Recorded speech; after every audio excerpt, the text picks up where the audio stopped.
pessoa menor de idade, se drogando. Tipo, eu começava a entender que isso não tá certo. O que eu tô usando o que eu sei fazer pra isso? Não tem sentido. E eu, o que eu precisava entender? O que eu queria entender? O que Deus tá querendo comigo? Eu não entendia isso. Eu fui conversar com o Sam e ele me explicou, cara, todo mundo tem um propósito. E se Deus tá falando com você, chegou o momento, né, de você cumprir isso. E eu me perguntava o que eu iria fazer. Qual era o sentido de tudo isso? Eu no funk, por que Deus tá me chamando?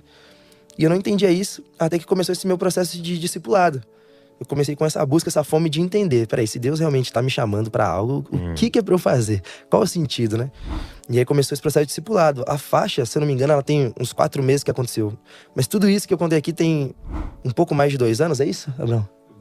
É, uns 2 anos e meio que aconteceu. E foi o nosso processo de discipulado, meio da minha esposa. De tempo de mesa com o pastor, ele explicando: isso que vocês fazem não agrada a Deus, é errado. Então nós nos casamos, começamos a abrir mão daquelas coisas, drogas. Eu comecei a entender realmente. E, claro, eu não sei se Deus tem pressa pra isso, mas era como se eu tivesse vontade de seguir essas coisas, sabe? Sim, eu ia ouvindo e aquilo era muito claro pra mim. Nossa, realmente, isso que eu tô fazendo não tem sentido algum. E eu comecei a abrir mão de todas essas coisas. A gente passou durante esse tempo sendo discipulado, até que chegou num momento onde Deus foi muito claro com a gente aprendeu a jejuar, a gente tava criando essa intimidade com Deus. E nisso, nesse processo, você ainda fez o seu show. Cumprindo tudo normal, e no melhor momento da carreira. Uhum.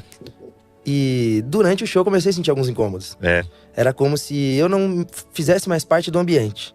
Então tudo aquilo que eu adorava, aquele momento de show, as pessoas me olhando, me aplaudindo, junto, tá. Era como se, não era uma visão aberta, mas era como se eu pudesse sentir aquelas pessoas, sabe? Tipo, pessoa menor de idade, se drogando. Tipo, eu começava a entender que isso não tá certo. O que eu tô usando o que eu sei fazer pra isso? Não tem sentido. E eu começava a diminuir o tempo do show, sabe? Tipo assim, o show que era 1 hora ia virando 40, então eu não me sentia bem. Crise de ansiedade, eu não tava entendendo toda essa mudança na minha vida. Até que chegou um momento onde Deus começou a ser muito claro nas nossas orações que era pra eu abrir mão desse trabalho. E foi onde eu tentei ignorar. Porque começou a mexer no meu bolso, né? Falei, não tem sentido. Eu batalhei tanto, eu sei de onde eu saí. Onde eu cheguei agora, o que eu tô ganhando hoje é muito difícil. E eu vou ofertar ainda, né? Vou ajudar a obra missionária. Eu vou fazer minha parte, eu oferto, eu tô ajudando as pessoas. E eu tentando fugir, aquilo me incomodava demais. Deus fazia de tudo pra me mostrar, sabe? E incomodava sua esposa também? Incomodava o tempo todo. Tanto que chegou um momento onde eu vi que eu não tinha pra onde ir. Era tipo assim, eu já não queria mais. Não é que eu não tava mais querendo ouvir Deus. Eu mesmo não me sentia bem naquele lugar. Ele foi mudando as suas vontades, Sim, né? o Espírito me constrangia, 100%, assim. E aí eu falei, vou conversar com a minha esposa e eu não faço ideia da reação dela. Falei, amor, a gente precisa conversar. Eu tô sentindo que eu tenho que largar tudo isso. E ela, na hora, testificou, falando, olha, eu sabia que esse dia ia chegar. Eu também não me sentia bem, eu tava incomodado. Porém, a gente teria que falar com os empresários, né? A gente tava no nosso melhor momento. E qual foi a grande coisa? Eu era de uma produtora muito grande de funk. E aí, quando chegou nesse meu melhor momento de carreira, uma nova produtora foi criada. E eles queriam um artista do momento pra poder alavancar essa produtora no mercado. E eles me compraram. E eles pagaram, na época, 3 milhões de reais pra essa outra produtora. E eles só me transferiram. Se fosse um passe. Isso, esse dinheiro foi pro empresário, eu só continuei fazendo o que eu fazia em outra produtora. E a produtora começou em 6 meses a me converter. Então eu tive que falar com eles. E aí chegou um dia, todo mundo jejuando junto, né, pastor? E a gente chegou, nesse dia eu fui lá conversar com o empresário. Entrei na sala com ele, não sabia o que ia acontecer. E falei, cara, eu não sei se você vai me entender, mas Deus tá mandando eu abrir mão de tudo isso. Tá mandando eu parar. E eu não conseguia nem explicar pra ele pra onde eu iria, sabe? Sim. Eu só entendi que naquele momento o que eu precisava fazer era isso. E ele não entendeu muito, ele começou a rir. E ele falou assim, olha, você sabe que se você fizer isso, você nunca mais vai ganhar o que você ganha hoje. E era exatamente o que me pegava. Naquele momento eu lembro que eu respirei, pensei, era muito que a gente tava falando sobre o livro Olhe pra Jesus. Foi como se fosse isso naquele momento, como se eu tivesse olhado e eu falei, não é sobre isso. E não que eu falei isso com clareza, falei isso com dúvida entre a minha carne e o meu espírito, né? Não é sobre isso, mas ao mesmo tempo, realmente, se eu fizer isso, eu nunca mais vou ganhar isso. Mas eu falei, não é sobre isso. E tá tudo bem se eu não me entender, mas eu tô decidido. Eu não vou mais divulgar as casas de aposta, os contratos que a gente tinha, que a gente recebia muito bem por isso. A gente acabou de fechar já tava um tempo no contrato, era 200 mil reais por mês pra gente postar. E era contrato de 2 anos pra frente. E eu falei, eu não vou mais postar, eu não quero fazer os shows. Eu já cumpri tudo que tinha pra cumprir da agenda até aqui, sem eu querer. E ele falou, tudo bem, se é o que você quer. Porém, eu não sou seu empresário. E na hora, não entendi. Então você não sabia que você tava nessa outra? Não, eu já estava nessa outra. O empresário dessa outra produtora, ele virou pra mim e falou, olha, mas eu não sou o dono, eu não sou o empresário disso tudo aqui. Tá. Eu falei, como assim? Ele falou, olha, eu só represento isso, mas... E aí foi quando eu comecei a entender que o crime organizado fazia parte, eles tinham investido naquilo, então quem me comprou não tinha sido aquele empresário. E eu comecei a pensar, onde que eu tô entrando? Tipo assim, o que eu tô fazendo, sabe? E ao mesmo tempo, Deus fazia questão de me deixar muito claro que fazia parte do plano. Que era o que... O pessoal pergunta, como que você fez tudo isso? Não tinha medo? Era o que me acalmava. Eu falei, tudo bem, Deus, então eu vou dar mais um passo. É por aqui? Tudo bem. E confiando, aprendendo a obedecer. E aí foi quando a gente teve que conversar com esses caras que são envolvidos nisso, né? E eles falaram, a gente quer nosso dinheiro. Você quer sair, tudo bem, mas a gente quer nosso dinheiro. Quando a gente pagou, foi de uma vez. E aí, lembra que eu te falei que todo dinheiro que eu ganhava, eu gastava. Eu nunca guardei dinheiro. Eu não tinha ideia nenhuma, eu tinha um custo de vida altíssimo. E como eu ia pagar isso? Enfim, tava feito. Eu já tinha declarado que eu não ia mais fazer isso. E comecei a viver totalmente da dependência de Deus.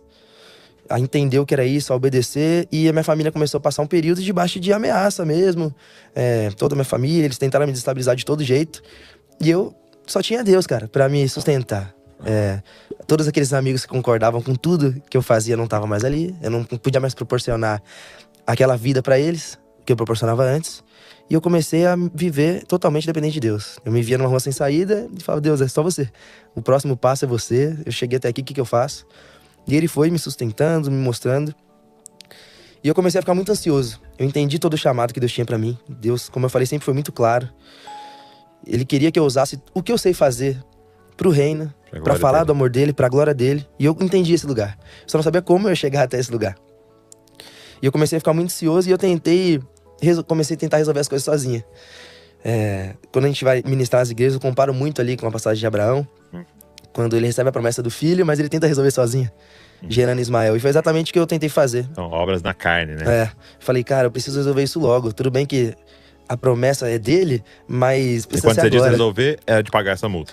Pagar isso pra poder me livrar e principalmente essas ameaças. Eu não sabia até que ponto ia ser só uma ameaça, né? A gente sabe tudo que esse sistema pode fazer, enfim. E aí a gente fazendo a nossa célula ali, que continuou todas as terças-feiras depois daquele dia, um homem chegou, compartilhando o testemunho, e ele falou que ele pagaria essa multa. Ele chegou e falou, cara, eu vou pagar essa multa pra te ajudar. E na hora eu abracei aquilo sem nem falar com Deus. Sabe, na ansiedade, no desespero. Eu acabei caindo nisso, falei, cara, tudo bem, eu aceito, eu preciso disso. Eu só queria livrar minha família do que estava acontecendo. E eu falei, você vai ter que conversar com alguns caras. A gente marcou uma reunião, né? Em São Paulo a gente costuma falar que é a ideia, né? A gente marcou a ideia ali pra conversar, que é esse tribunal, enfim. E a gente entrou nesse acordo. O cara falou, olha, não, eu vou pagar de 100 a 150 mil por mês.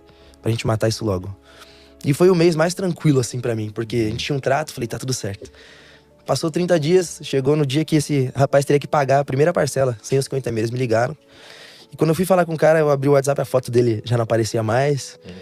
E eu falei, não é possível, o que tá acontecendo? Eu tentei falar, o pessoal falou, cara, ele não tá mais em São Paulo, esse cara é 171, enfim. E aí o que acontece? Eu dificultei a minha promessa. Eu não sei se a provisão de Deus já estava próxima, qual era o acordo que ia ser feito. Mas até hoje, o acordo que nós temos é pagar de 100 a 150 mil por mês por causa da minha ansiedade. Sim. Eu decidi tentar resolver aquilo sozinho. Então eu acabei dificultando isso. E a gente tá vivendo exatamente isso. Eles não me deixavam trabalhar, eles não me liberavam do contrato. Então eu ficava nisso, como eu vou pagar se eu não posso trabalhar? E não vitimizando, mas Deus tem provido todos os meses. A gente não sabe explicar como, mas um irmão oferta na nossa vida. Deus dá estratégias pra gente poder tá fazendo esse dinheiro de forma lícita, não com as coisas que a gente fazia. E Deus tá provendo. E depois de um bom tempo agora, tem meses isso, a gente conseguiu o distrato. Eles deram o distrato e permitiram continuar pagando a multa. E aí já foi um alívio pra gente. E é como se a gente tivesse uma nova fase, assim. Agora Deus tá mandando. Eu te preparei, agora eu vou te mostrar o que você precisa fazer. Então nós estamos preparando as músicas, as faixas ali. E por isso que eu me identifiquei muito com o livro, cara, quando chegou. Porque esse é o nosso intuito através das letras, né? Seja falando com um jovem, com alguém que já é mais tempo de igreja. As letras apontam pra ele.